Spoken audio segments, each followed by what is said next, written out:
Oke, ada sebuah kabar yang sangat besar. Setelah puluhan tahun jadi perdebatan panas, Presiden kedua kita, Soeharto, sekarang secara resmi berada di jalur untuk dianugerahi gelar pahlawan nasional. Tapi tunggu dulu, ini kan bukan ide baru ya, udah dari dulu banget diusahain. Nah, pertanyaan utamanya jadi gini, gimana ceritanya sebuah agenda yang bertahun-tahun macet, tiba-tiba sekarang jalannya mulus banget? Apa sih yang sebenarnya berubah?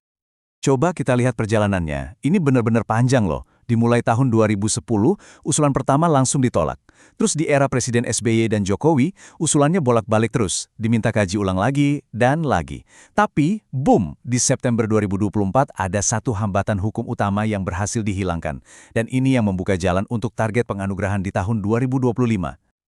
Nah, untuk mengerti apa yang terjadi, kita perlu mundur sedikit dan lihat satu momen kunci di parlemen kita, lebih tepatnya di Majelis Permusyawaratan Rakyat atau MPR. Jadi ada yang namanya TAP MPR nomor 11 tahun 1998. Ini adalah produk hukum yang lahir langsung dari semangat reformasi. Tujuannya jelas banget, memberantas korupsi, kolusi, dan nepotisme, atau yang kita kenal KKN, dan tentu saja meminta pertanggungjawaban para pemimpin di era itu. Nah, ini dia bagian yang paling krusial. Di teks aslinya, di pasal 4, nama Soeharto itu disebut secara eksplisit. Jelas banget tertulis di sana. Inilah yang jadi semacam benteng hukum sekaligus benteng simbolis yang bikin susah banget buat ngasih gelar kehormatan negara apapun ke beliau. Dan yang luar biasa, proses buat meruntuhkan benteng ini cepat banget, sangat strategis, dan cuma butuh waktu 1 minggu, dari usulan sampai keputusan final. Oke, jadi alasan resminya apa? Katanya sih karena Pak Soeharto sudah meninggal dunia, kasus hukumnya ya dianggap selesai secara prosedural. Simple. Tapi, para pengkritik melihatnya dari sudut pandang yang beda. Mereka bilang ini bukan sekedar urusan prosedur. Ini adalah sebuah amnesti moral, semacam pemutihan nama secara politik. Jelas ya, manuver hukum secepat ini nggak mungkin terjadi di ruang hampa. Di belakangnya ada mesin politik yang super kuat yang bergerak. Siapa saja pemain utamanya? Pertama, jelas Partai Golkar. Ini kan rumahnya Pak Soeharto dulu. Jadi mereka yang paling konsisten mendorong ini dari tahun ke tahun. Kedua, ada Partai Gerindra, partainya Presiden Prabowo. Dan tentu saja, yang ketiga, Presiden Prabowo sendiri, yang memang sudah sejak lama menunjukkan kekagumannya pada era Soeharto. Dan dukungannya ternyata nggak cuma datang dari partai politik loh. Pimpinan dari 2 organisasi Islam terbesar di Indonesia, Nahdlatul Ulama atau NU, dan juga Muhammadiyah, ikut memberikan lampu hijau dengan menyuarakan dukungan mereka secara terbuka. Inti argumen dari para pendukung kurang lebih begini, sudahlah, kita harus pisahkan kontroversi politiknya. Kita hargai saja pencapaian beliau dalam pembangunan nasional dan perannya waktu perjuangan kemerdekaan. Fokus pada kepentingan bangsa. Namun, disinilah ceritanya jadi makin kompleks.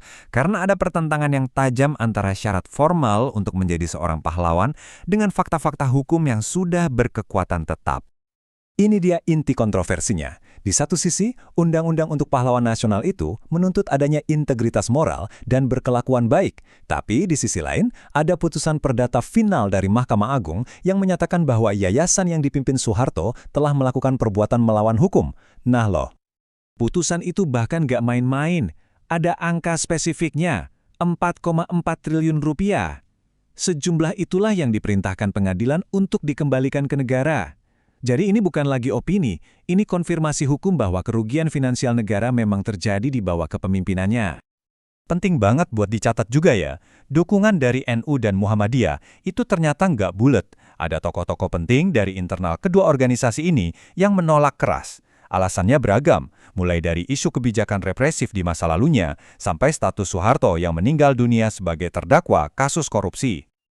Oke, jadi situasinya rumit banget kan? Ada fakta hukum yang kuat, ada dukungan politik yang solid, tapi ada juga penolakan keras dari berbagai pihak. Terus gimana akhirnya keputusan ini bisa diambil? Jawabannya ternyata simpel, karena pada akhirnya, terlepas dari semua perdebatan dan kontroversi hukum, kewenangan final untuk memberikan gelar pahlawan nasional itu ada di tangan satu orang saja, Presiden. Itu adalah hak prerogatifnya. Jadi bisa kita lihat polanya. Kunci utamanya adalah kemenangan politik saat berhasil menghilangkan rintangan hukum dari TAP MPR tadi. Begitu benteng itu runtuh, ditambah adanya koalisi politik yang super solid di belakangnya, jalan bagi Presiden untuk merealisasikan agenda lama ini jadi terbuka lebar. Ini semua meninggalkan kita dengan satu pertanyaan besar. Kalau sejarah sebuah bangsa itu punya banyak versi kebenaran yang saling bertabrakan, siapa sih yang akhirnya berhak menulis babak finalnya? Kasus Soeharto seolah memberi kita jawaban. Yang menulis babak terakhir seringkali adalah mereka yang sedang memegang pena kekuasaan saat ini.